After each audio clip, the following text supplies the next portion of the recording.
Hello, I'm here now with two important people. Amit Sood from Shaker, who's our international panel member in the UK. No offence, Amit, but more important, with Christelle Harris. And we're here to talk about a fantastic and thoroughly interesting rum from Jamaica. There's so much interest in this that I'm sure there'll be some questions that Christelle can help us with. But first, the estate is based in a very rural area in Jamaica, so people of course know of Kingston. What's it like? What's the real Jamaica like, though? Absolutely. It's in Trelawney, which is about, well, if you know Kingston, Kingston's in the southeast part of the island. Trelawney is more towards the northwest, closer to Montego Bay, about a 45-minute drive from Montego Bay. So, well, I've heard of that. Yeah, and I know that's a nice area, but you're inland as well. We're inland as well, so you get the benefit of, well, in driving to the estate or in going to the estate, you get the benefit of, being on the coast, but then also you get the double benefit of going inland and seeing what it's like really in probably what I think is the most lush green part of Jamaica, because that sugar cane waving in the fields everywhere. Yeah. It's a fabulous sight. Not that I've been and seen it there. Well, I think it's time you come. I agree with you wholeheartedly there. So it's a beautiful rural area, presumably not much other employment around though. So the people in that area rely on the estate for employment and Absolutely, yeah. Hampden is situated in Trelawney, which is a part of the sugar belt of Jamaica, and historically the sugar belt of Jamaica. So you're 100% right. There is quite a bit of development going on recently, because there was the building of the Falmouth Pier that the cruise ships come into. Sure. So we You have get some actually big boats coming. have huge, 6,000 passenger boats. I think the Allure of the Seas and Oasis of the Seas. And do you get some visitors off of those? Yes, because we actually started a tour at the distillery fantastic. recently. Good. Yeah, using the old carriage house behind the Great House. We converted sounds that lovely. into the Welcome Center, and we've been doing very little promotion because we don't want to turn it into something really commercial, Disneyland is lovely, but we don't want it to be Disneyland. It is Hampden. It's pretty much, the last of its kind in the world. Sounds fantastic. And of course, Jamaica has this aura of its rums, and it's really well known and has very distinctive profiles. But almost above that is Hampden Estate, which many people have heard of, famous for high ester rums, history going back to the mid-1700s, but little is known about you. You used to be really a bulk producer, I believe, and certainly producing very high ester products, maybe for flavouring industries and things like that. But you've recently introduced two retail products. So tell us a little bit about these. Yes, it's funny that you say we're well known as Hampden, because the truth is, if you ask a lot of Jamaicans, they have no idea what Hampden is. No. Prior to my family acquiring the distillery and the estate in 2009, I had no idea what Hampden was. We really were in the bid for our interest as a family in the sugar factory, which was a part of the deal, which actually is about 45 minutes away. The government threw in Hampden distillery and estate as a sweetener to the deal to make it more attractive in their divestment process. So when we got it, we said, we don't know what Hampden is, so maybe we should go and take a look at this thing. And we went and we said, what is this? It was like this old relic. I felt like we had gone back into the 1700s. The board floors were ready to drop through them, and it was like we're in a time warp. But as we started to do research, as we got to know people within the rum industry, we quickly learned that Hampden is basically royalty in the rum world, and we continue to honor the relationships that we inherited with our bulk rum buyers, because that's something that we pride ourselves on.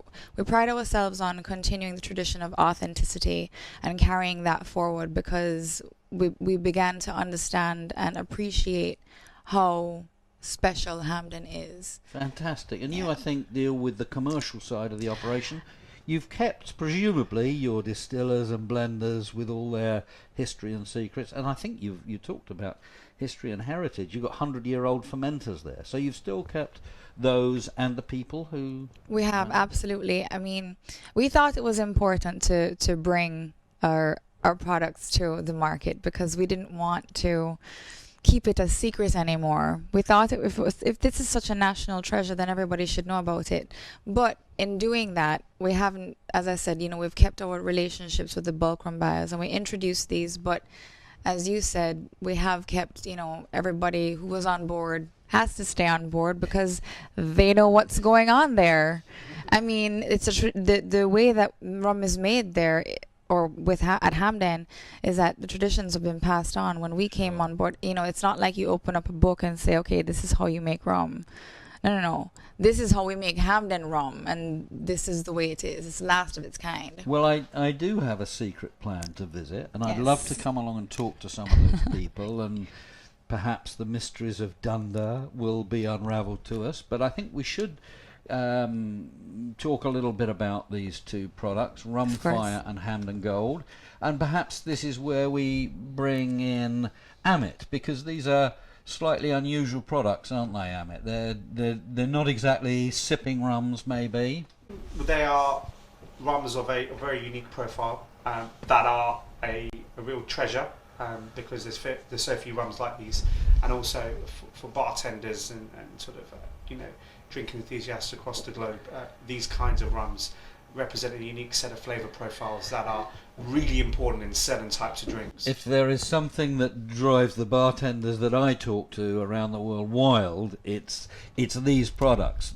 We have fabulous products for sipping and savouring, but these are ones that can put a real rocket into a cocktail. Absolutely. For you. There is on the flip side of that a big challenge in getting the milder rum palate to acclimatise to such bold brazen flavours. But that being said, these are really wonderful things. Okay, so Rum Fire, it's the traditional Jamaican overproof kind of product. So tell us a little bit about the background to it. Absolutely. Rum Fire Velvet. Absolutely. Well, the name Rum Fire is something that I didn't quite understand at first when they were deciding on how to name this product. When we acquired the distillery, there was no barrel aged rum at all. So we started barrel aging soon thereafter. But being that we wanted to bring something to the consumer, we said, well, the first thing that comes to mind, the easiest go-to is a white rum, a white overproof rum. We knew that there was quality in our rum straight off the still, and that's where quality is born. You can't get something great when you put it in a barrel if it's not great when you put it into the barrel. Mm-hmm. So for us, it wasn't necessarily about waiting on aging and getting it to the consumer. We said, well, we may as well just do what sells most in Jamaica. And yes, of course, we will be competing with a large, with pretty much a Jamaican religion in Indeed. The competitor. Yes. But it wasn't so much about starting a competition or a war. It was about adding some diversity to the market and trying to allow people to experience more about this thing that is basically a religion in Jamaica, but it doesn't have to just be one brand because there's a lot of differences, So we started with the Rum Fire, and the name of it actually, people say, oh, it's because it's like fire. I'm like, no, anything that's 63% alcohol by volume is going to be strong. Come on, let's be serious.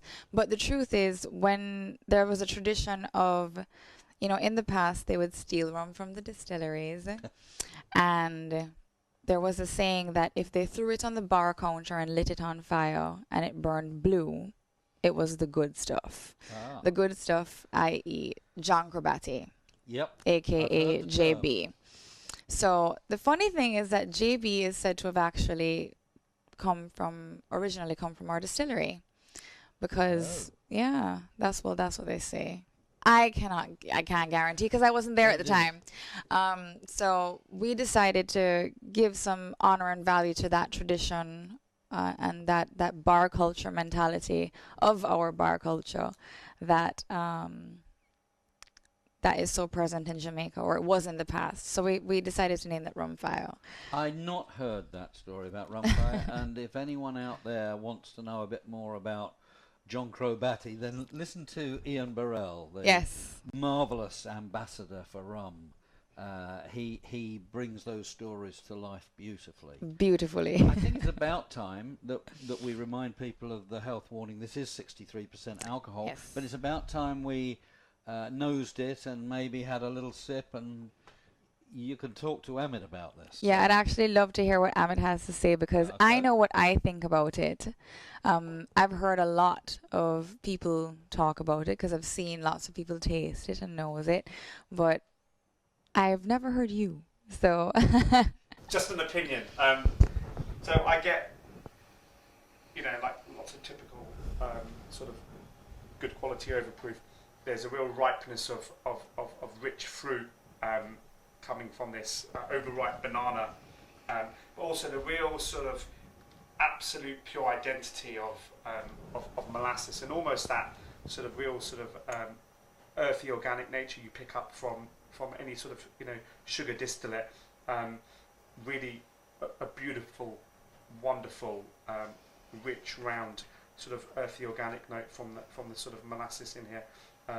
Really, really, really pungent. It's really big, isn't it? Yeah. You approach this slowly. You don't As you can stick see, your nose I'm in. here, and I'm getting plenty. Absolutely.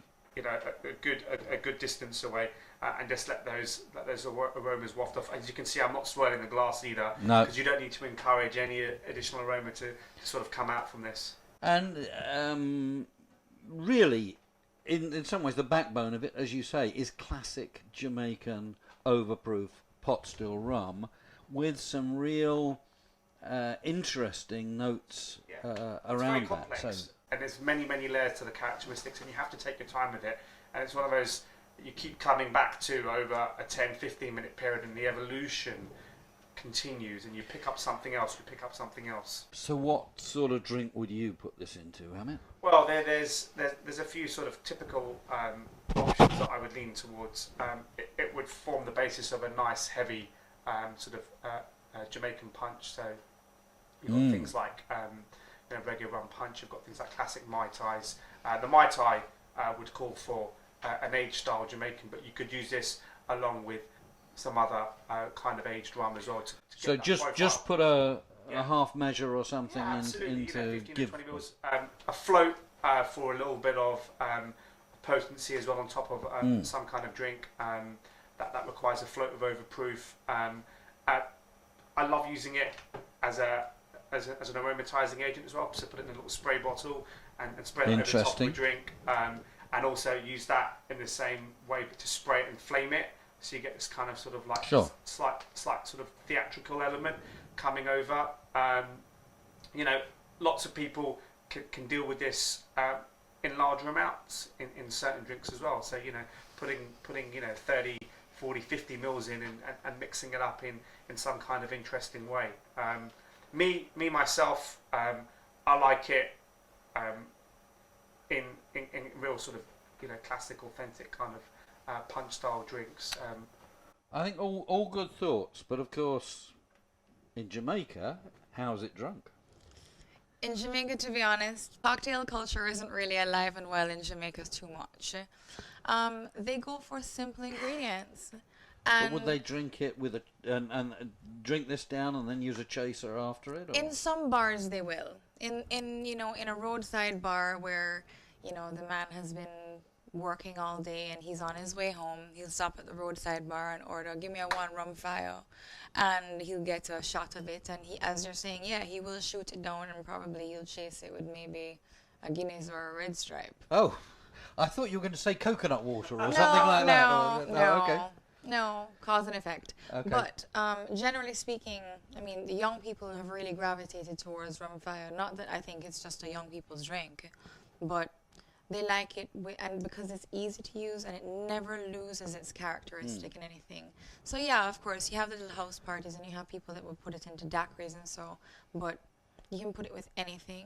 And it's simple and easy to use as well, even though it is really complex and it's fantastic for people like us who really love cocktails. It's also really fabulous for people who kind of don't want much work to do. you know. Sure. So, and that's kind of how it is sometimes. You get a lot of flavour out of Absolutely. out of a little of this. How about the Hampden Gold? Hampden Gold was Hampden Estate's answer to my first visit when we came to the European market. When we first came to the rum festivals, I went to the Berlin Rum Festival first. Indeed. And then the week after, I went to the UK Rum Festival. I had no idea what I was doing. I didn't even hire any decor or bar staff. I was running the entire thing myself. I became a mixologist in 2 days. I kid you not. I was slicing and squeezing about 1 million limes a day. But when we came back from Jamaica, from the shows, I said to the guys at the estate, I said, you know, it's really funny. Different countries call for different products, and some countries they really shy away from a clear or a white rum. So we need to start thinking about our aging. And they said, well, the only problem with aging is that you have to wait on it if you're going to do it properly. And that's just the truth. And being that we Absolutely. hadn't started our barrel aging process yet, there was no telling really how long we would have to wait to get a nice, fully rounded, product. So this was actually the answer, and we did it by using caramel that we make on estate. Nothing that we do is commercial. I mean, we don't even buy commercial yeast, to be honest. Indeed not. You have your own culture. Yeah. So, although we do add caramel for color, we think it's the best of all the evils. Well, I think if you serve anything that's water white in Jamaica, they assume that it's overproof. Right. And this is actually a 40% product. It is a 40% product. Needs something to look different. It's still, although it is 40%, it still has that lovely pungency that you were talking about, which is so Hampden. Fruit for me, actually. It goes down this slightly Shall we? more rounded sort of fruity note. So many rums open up with a little more dilution. There are some people who like their barrel strength rums, but for me, when you dilute a little bit, you do get more of the breadth of aromas and flavours that are there. So, as you say, some real heavy fruit there. I get kind of stewed autumn fruit with this. So good description. Pears, apples, spice. It's got a lovely sort of myriad of those sort of autumn sort of flavours. And again, this rum just presents so many opportunities for that big category that is punch for me. And I'm not saying that you can't use it in other kinds of drinks, but if something's good at doing something, then start with it. There is the way I feel. Really. Mm-hmm. Sure. And are there any particular ways this is drunk in Jamaica, or is this not floating their boat as much more for the international market? It is actually. I will tell you that Hampden Gold, we haven't done much in terms of marketing. We just piggyback Hampden Gold on our promotions that we do with Rum Fire in Jamaica. And the funny thing is, it's catching on really, really well. People are enjoying the difference in flavor profile. Good. In Jamaica, people are really, if they drink red rum, or if they used to drink red rum, we call anything colored for us is red. Sure. They are used to a certain type of flavor. Yep. This presents itself in a very different way because it's a heavy pot still rum. And I think at first people they're a little bit confused because they're used to only one thing. And you can't blame them, because if you only know one thing, you only know one thing. But people are enjoying it, surprisingly to me. And as I said, they're not very adventurous. You'll have the bartenders that will in a bar or in a mid-range bar or a fancy bar who will do a banana daiquiri and throw this in there, and it will really open up lovely. It will stand on its own. You don't have to use too much of it. It's not like you're trying to kill the people who are coming to your establishment. But as for the lazy Jamaicans, they're mixing it with Coca-Cola. But the funny thing about that is, everybody makes fun of people who drink rum and Coke sometimes because it's just such a bore and it's kind of a faux pas. But you put this in a rum and Coke and you make a traditional rum and Coke, and they're two completely different experiences. You get a big drink out of it, I'm really, sure. They really are. And people are appreciating that. It's almost like getting an education in rum diversity by experiencing this, and they're liking it. So people are really gravitating towards It's it. certainly causing a little bit of a stir around all of our training sessions internationally. So thank you. Amit, thank you for your contribution here. Christelle, this has been fascinating because you gave a couple of little insights into the company that I never knew, and I do intend to take up the invitation to come along to the estate. I'd like to bring a cameraman with me as well so that we can capture some of this. I think you should bring 2 cameras. Thank you so much for joining us today. What an insight into Hampden Estate and these 2 very distinctive, very interesting rums. I hope you've enjoyed it. Thank you.